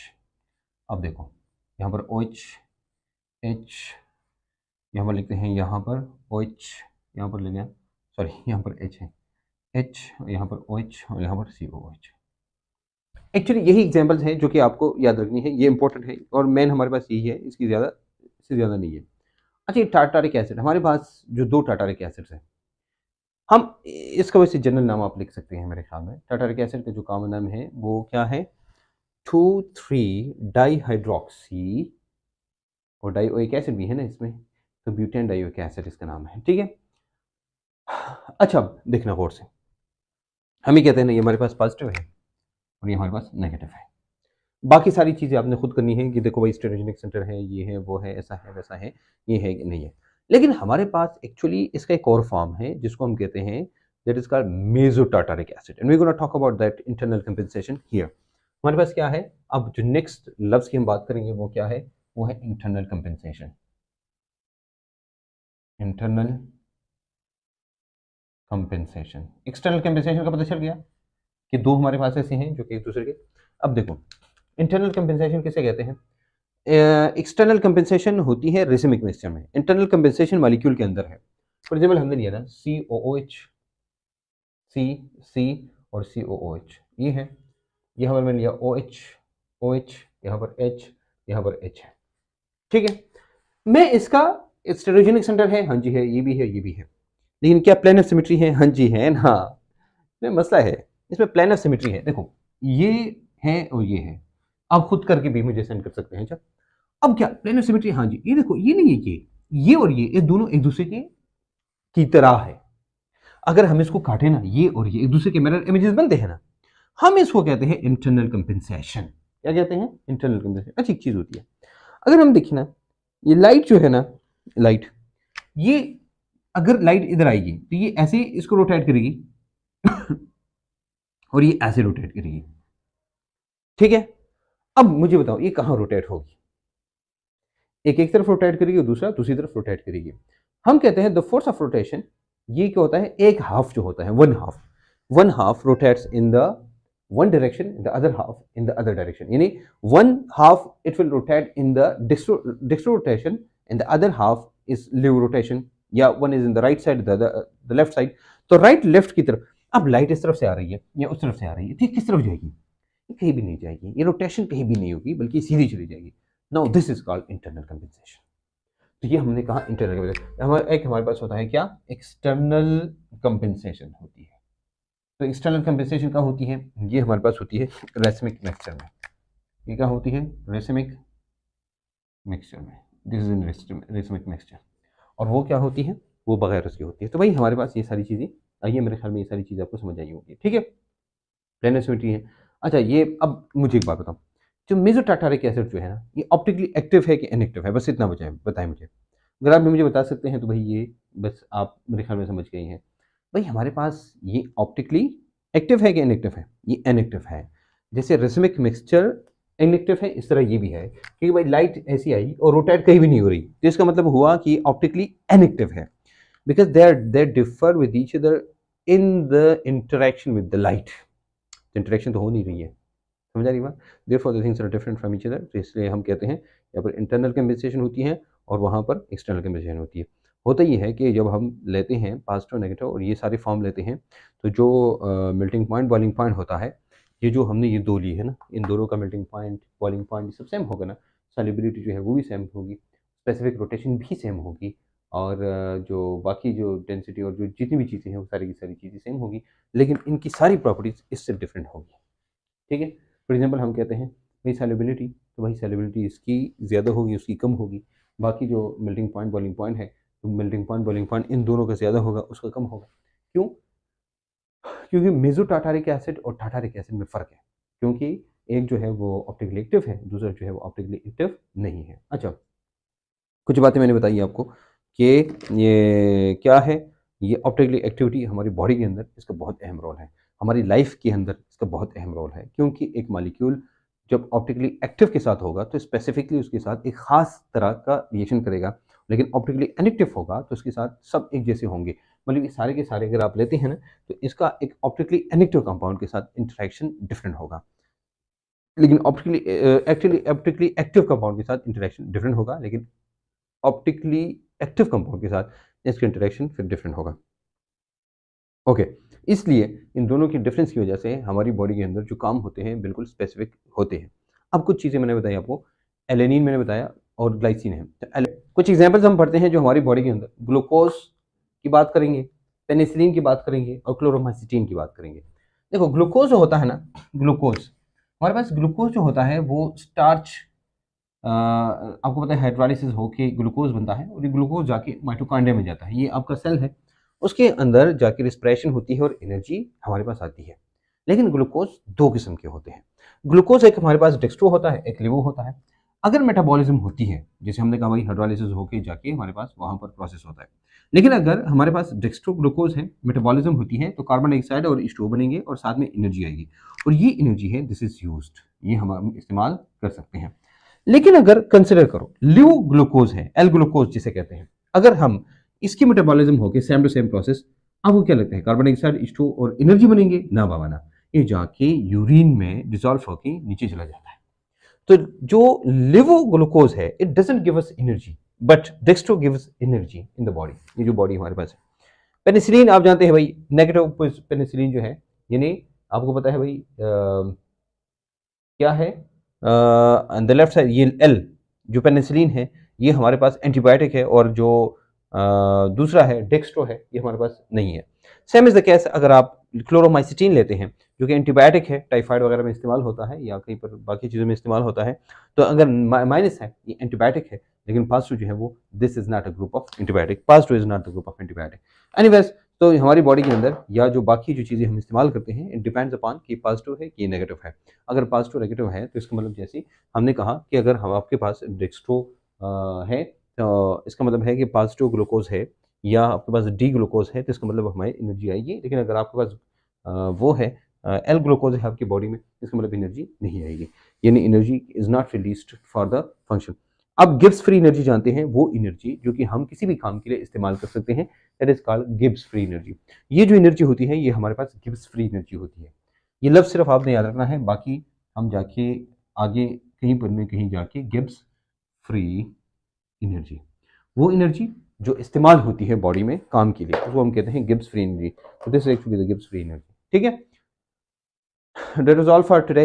It's a very long class थी, लेकिन हमने सारी की सारी चीज़ें एक्सप्लेन की, एंड आई एम श्योर कि you will understand this isomerism in detail. आप लोगों ने अगर पहली दफ़ा समझ नहीं आया, या अगर आप आके कुछ चीज़ें मिक्स हो गई है, तो जाके उसको दोबारा देखिए। फिर भी कहीं मसला हुआ, you can write to me any time on the alicoachingacademy.com website, या Ali series books by ACA, Ali coaching academy, ये यूट्यूब चैनल है हमारा, इस पर जाके आप कर सकते हैं, because this is very very much important. ये बहुत इंपॉर्टेंट है और हम आपके लिए सिला रहे हैं। मैंने आपको पहले कहा ये इस साल सवाब के लिए हम कर रहे हैं, इस साल सवाब का हिस्सा बनिएगा, और आके सदके जारिया का हिस्सा बनिएगा, और जाके शेयर करके सदका भी हासिल करें, और ये हमें भी। तो मैं और आप होंगे ना होंगे, लेकिन ये फ़ायदा होगा। मिलेंगे इंशाल्लाह एक नई वीडियो के साथ, नई कंसेप्ट के साथ, नई आइडिया के साथ, और केमिस्ट्री के एक धुआंधार लेक्चर के साथ। अल्लाह हाफ़िज़।